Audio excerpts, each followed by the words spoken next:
Magandang araw mga kabakyar. Magluluto tayo ngayon ng sinigang na salmon belly.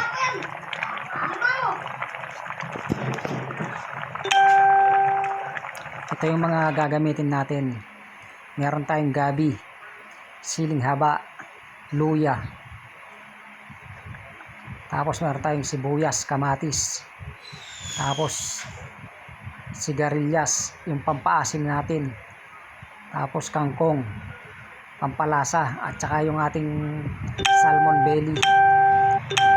Tapos gagamitin tayo ng tubig, pansabaw natin.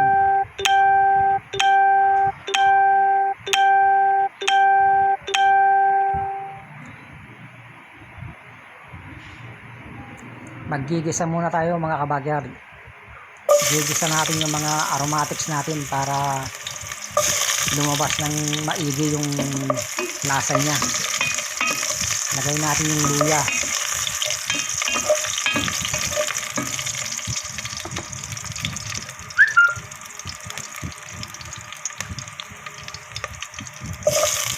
Tapos sibuyas. Sensya na kayo mga kabagyar, magalaw yung camera. Hawak-hawak ko lang kasi yung cellphone sa isang kamay. Tapos yung isang kamay natin naghahalo.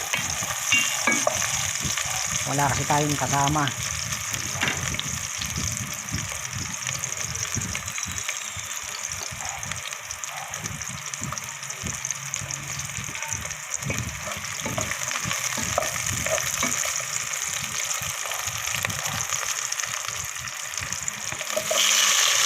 Tapos yung ating kamatis.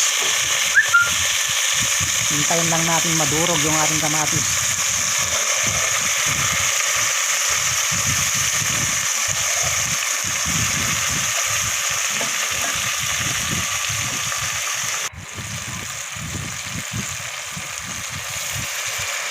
Ayan mga kabagyar, maglalagay na tayo ng tubig.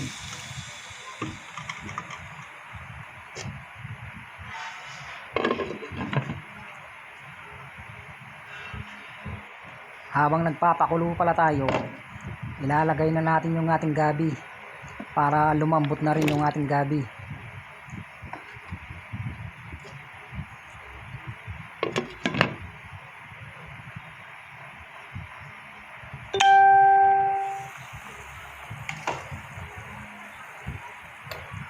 Ayan mga kabagyar, kumukulo na.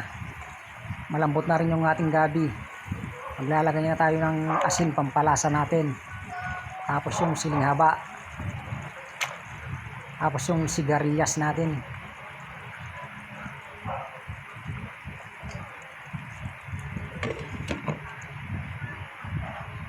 Pakuluin natin ng mga 3 minuto bago tayo maglagay ng ibang pansahog natin. Tapos maglalagay na tayo ng pampaasim natin. Tapos konting pampalasa.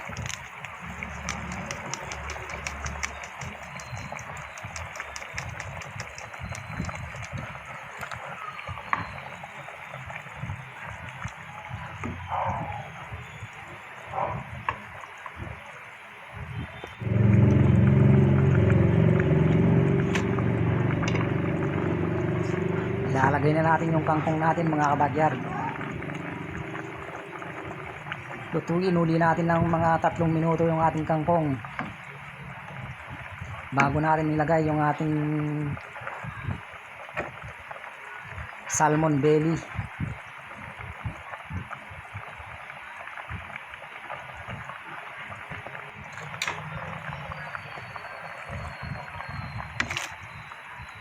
Ayan mga kabagyar, yung ating salmon belly ilalagay na natin. Ilang minuto pa, luto na yan. Madali lang naman maluto yung ating isda.